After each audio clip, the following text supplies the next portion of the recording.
Today, there are more than 3 million co-ops around the world, with more than 1 billion members.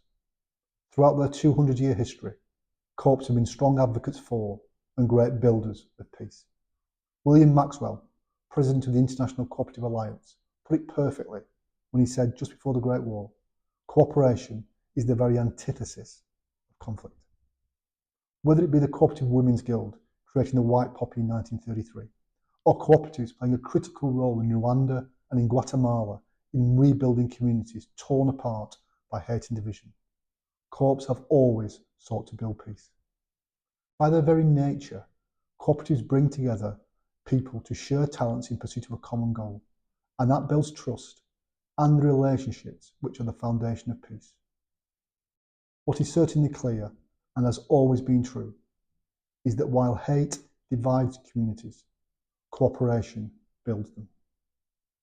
And there's never been a more important time for cooperatives to once again step forward and become the vehicle to help rebuild ravaged communities, both here in the UK and globally.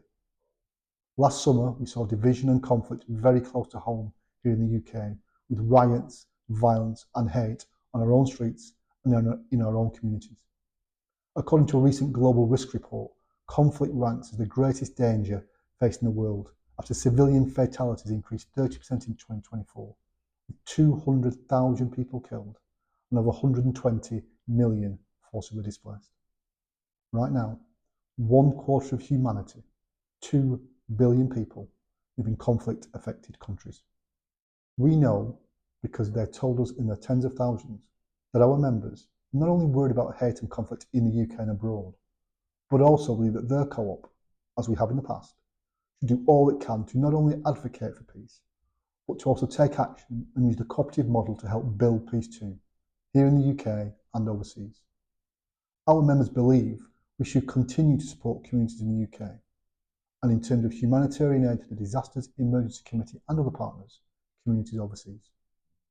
They believe we should support the creation of new and the scaling of existing co-ops in the UK and around the world, including through our new fund for international cooperative development, and then trade with those co-ops to help establish their businesses. Our members believe we should help to educate about conflict and hate so they can have a better understanding and act as they think best. Our members, our co-op, believe passionately that cooperation and cooperatives should be at the heart of how we help to reconstruct communities, because we know that it works. Our members own our co-op, so that is what we will do. Owned by you, right by you, has real meaning and urgency in these times. We will campaign to make cooperation and cooperatives an integral part of how we build and rebuild communities. We will show that cooperatives have built peace in the past. We will show they are building peace now. We will support cooperators and cooperatives who are rebuilding their communities after conflict. We will build the case, we will campaign, we will win the argument and see cooperation at the service of those who need it most. If you want to join us, then find out more about our plans and watch this space.